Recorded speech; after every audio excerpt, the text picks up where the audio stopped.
अध्याय 3 कर्मयोग। अर्जुन ने कहा, हे जनार्दन, हे केशव, यदि आप बुद्धि को सकाम कर्म से श्रेष्ठ समझते हैं तो फिर आप मुझे इस घोर युद्ध में क्यों लगाना चाहते हैं? आपके व्यामिश्रित उपदेशों से मेरी बुद्धि मोहित हो रही है, अतः कृपा करके निश्चयपूर्वक मुझे बताएं कि इनमें से मेरे लिए सर्वाधिक श्रेयस्कर क्या होगा। श्री भगवान ने कहा, हे निष्पाप अर्जुन, मैं पहले ही बता चुका हूं कि आत्म साक्षात्कार का प्रयत्न करने वाले दो प्रकार के पुरुष होते हैं। कुछ इसे ज्ञान योग द्वारा समझने का प्रयत्न करते हैं तो कुछ भक्तिमय सेवा के द्वारा। न तो कर्म से विमुख होकर कोई कर्मफल से छुटकारा पा सकता है और न केवल संन्यास से सिद्धि प्राप्त की जा सकती है। प्रत्येक व्यक्ति को प्रकृति से अर्जित गुणों के अनुसार विवश होकर कर्म करना पड़ता है, अतः कोई भी एक क्षण भर के लिए भी बिना कर्म किए नहीं रह सकता। जो कर्मेंद्रियों को वश में तो करता है, किंतु जिसका मन इंद्रिय विषयों का चिंतन करता रहता है, वह निश्चित रूप से स्वयं को धोखा देता है और मिथ्याचारी कहलाता है। दूसरी ओर, यदि कोई निष्ठावान व्यक्ति अपने मन के द्वारा कर्मेंद्रियों को वश में करने का प्रयत्न करता है और बिना किसी आसक्ति के कर्मयोग प्रारंभ करता है, तो वह अति उत्कृष्ट है। अपना नियत कर्म करो, क्योंकि कर्म न करने की अपेक्षा कर्म करना श्रेष्ठ है।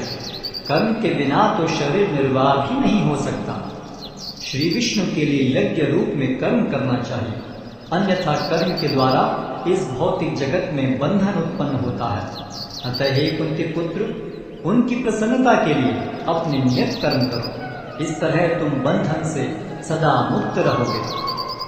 सृष्टि के प्रारंभ में समस्त प्राणियों के स्वामी ने विष्णु के लिए यज्ञ सहित मनुष्यों तथा देवताओं की संततियों को रचा और उनसे कहा, तुम इस यज्ञ से सुखी रहो, क्योंकि इसके करने से तुम्हें सुखपूर्वक रहने तथा मुक्ति प्राप्त करने के लिए समस्त वांछित वस्तुएं प्राप्त हो सकेंगी। यज्ञों के द्वारा प्रसन्न होकर देवता तुम्हें भी प्रसन्न करेंगे और इस तरह मनुष्यों तथा देवताओं के मध्य सहयोग से सबों को संपन्नता प्राप्त होगी। जीवन की विभिन्न आवश्यकताओं की पूर्ति करने वाले विभिन्न देवता यज्ञ संपन्न होने पर प्रसन्न होकर तुम्हारी सारी आवश्यकताओं की पूर्ति करेंगे, किंतु जो इन उपहारों को देवताओं पर अर्पित किए बिना भोगता है, वह निश्चित रूप से चोर है। भगवान के भक्त सभी प्रकार के पापों से मुक्त हो जाते हैं, क्योंकि वे यज्ञ में अर्पित किए भोजन प्रसाद को ही खाते हैं। अन्य लोग जो अपने इंद्रिय सुख के लिए भोजन बनाते हैं, वे निश्चित रूप से पाप खाते हैं। सारे प्राणी अन्न पर आश्रित हैं, जो वर्षा से उत्पन्न होता है। वर्षा यज्ञ संपन्न करने से होती है और यज्ञ नियत कर्मों से उत्पन्न होता है। वेदों में नियमित कर्मों का विधान है और ये वेद साक्षात शिव भगवान से प्रकट हुए हैं। फलतः सर्वव्यापी ब्रह्म यज्ञ कर्मों में सदा स्थित रहता है। हे प्रिय अर्जुन, जो मानव जीवन में इस प्रकार वेदों द्वारा स्थापित यज्ञ चक्र का पालन नहीं करता, वह निश्चय ही पाप में जीवन व्यतीत करता है।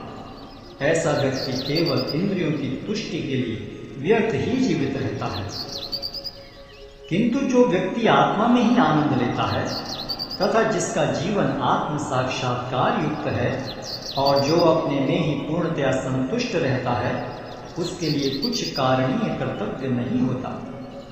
स्वरूप सिद्ध व्यक्ति के लिए न तो अपने नियत कर्मों को करने की आवश्यकता रह जाती है, न ऐसा कर्म न करने का कोई कारण ही रह जाता है।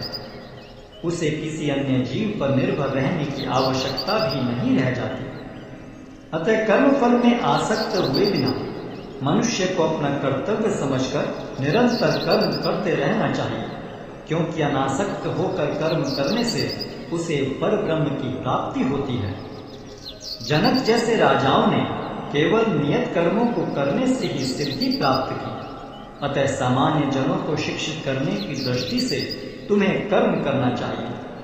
महापुरुष जो जो आचरण करता है, सामान्य व्यक्ति उसी का अनुसरण करते हैं। वह अपने अनुसरणीय कार्यों से जो आदर्श प्रस्तुत करता है, संपूर्ण विश्व उसका अनुसरण करता है।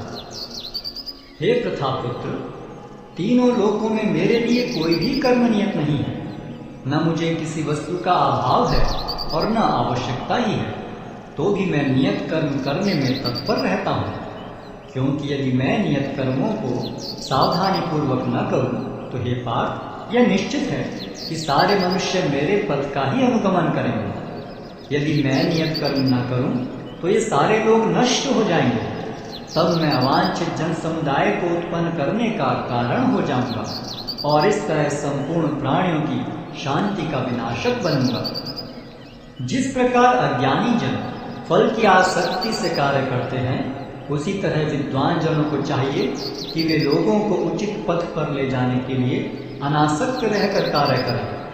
विद्वान व्यक्ति को चाहिए कि वह सकाम कर्मों में आसक्त अज्ञानी पुरुषों को कर्म करने से रोके नहीं, ताकि उनके मन विचलित न हो, अपितु भक्ति भाव से कर्म करते हुए वह उन्हें सभी प्रकार के कार्यों में लगाएं, जिससे कृष्ण भावनामृत का क्रमिक विकास हो। जीवात्मा अहंकार के प्रभाव से मोहग्रस्त होकर अपने आप को समस्त कर्मों का कर्ता मान बैठता है, जबकि वास्तव में वे प्रकृति के तीनों गुणों द्वारा संपन्न किए जाते हैं। हे महाबाहो, भक्ति भाव में कर्म तथा सकाम कर्म के भेद को भली भांति जानते हुए जो परम सत्य को जानने वाला है, वह कभी भी अपने आप को इंद्रियों में तथा इंद्रिय तृप्ति में नहीं लगाता। माया के गुणों से मोहग्रस्त होने पर अज्ञानी पुरुष पूर्णतया भौतिक कार्यों में संलग्न रहकर उनमें आसक्त हो जाते हैं। यद्यपि उनके ये कार्य उनमें ज्ञानाभाव के कारण अधम होते हैं, किंतु ज्ञानी को चाहिए कि उन्हें विचलित न करे। अतः हे अर्जुन, अपने सारे कार्यों को मुझ में समर्पित करके मेरे पूर्ण ज्ञान से युक्त होकर लाभ की आकांक्षा से रहित, स्वामित्व के किसी दावे के बिना तथा आलस्य से रहित होकर युद्ध करो। जो व्यक्ति मेरे आदेशों के अनुसार अपना कर्तव्य करते रहते हैं और ईर्ष्या रहित होकर इस उद्देश्य का श्रद्धा पूर्वक पालन करते हैं, वे सकाम कर्मों के बंधन से मुक्त हो जाते हैं। किंतु जो ईर्ष्यावश इन उपदेशों की उपेक्षा करते हैं और इनका पालन नहीं करते, उन्हें समस्त ज्ञान से रहित, दिग्भ्रमित तथा सिद्धि के प्रयासों में नष्ट भ्रष्ट समझना चाहिए। ज्ञानी पुरुष भी अपनी प्रकृति के अनुसार कार्य करता है, क्योंकि सभी प्राणी तीनों गुणों से प्राप्त अपनी प्रकृति का ही अनुसरण करते हैं। भला दमन से क्या हो सकता है? प्रत्येक इंद्रिय तथा उसके विषय से संबंधित राग द्वेष को व्यवस्थित करने के नियम होते हैं। मनुष्य को ऐसे राग तथा द्वेष के वशीभूत नहीं होना चाहिए, क्योंकि ये आत्म साक्षात्कार के मार्ग में अवरोधक हैं। अपने नियत कर्मों को दोषपूर्ण ढंग से संपन्न करना भी अन्य के कर्मों को भली भांति करने से श्रेयस्कर है। स्वीय कर्मों को करते हुए मरना पराये कर्मों में प्रवृत्त होने की अपेक्षा श्रेष्ठतर है, क्योंकि अन्य किसी के मार्ग का अनुसरण भयावह होता है। अर्जुन ने कहा, हे वृष्णिवंशी, मनुष्य न चाहते हुए भी पाप कर्मों के लिए प्रेरित क्यों होता है? ऐसा लगता है कि उसे बलपूर्वक उनमें लगाया जा रहा है।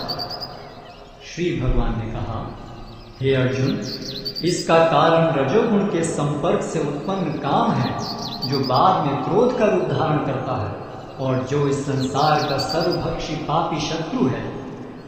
जिस प्रकार अग्नि धुएं से, दर्पण धूल से अथवा भ्रूण गर्भाशय से आवृत रहता है, उसी प्रकार जीवात्मा इस काम की विभिन्न मात्राओं से आवृत रहता है। इस प्रकार ज्ञान में जीवात्मा की शुद्ध चेतना उसके काम रूपी नित्य शत्रु से ढकी रहती है, जो कभी भी तुष्ट नहीं होता और अग्नि के समान जलता रहता है। इंद्रियां, मन तथा बुद्धि इस काम के निवास स्थान है। इनके द्वारा यह काम जीवात्मा के वास्तविक ज्ञान को ढककर उसे मोहित कर लेता है। इसलिए हे भरतवंशियों में श्रेष्ठ अर्जुन, प्रारंभ में इंद्रियों को वश में करके इस पाप के महान प्रतीक काम का दमन करो और ज्ञान तथा आत्म साक्षात्कार के इस विनाशकर्ता का वध करो। कर्मेंद्रियां जड़ पदार्थों की अपेक्षा श्रेष्ठ है। मन इंद्रियों से बढ़कर है, बुद्धि मन से भी उच्च है और वह आत्मा बुद्धि से भी बढ़कर है।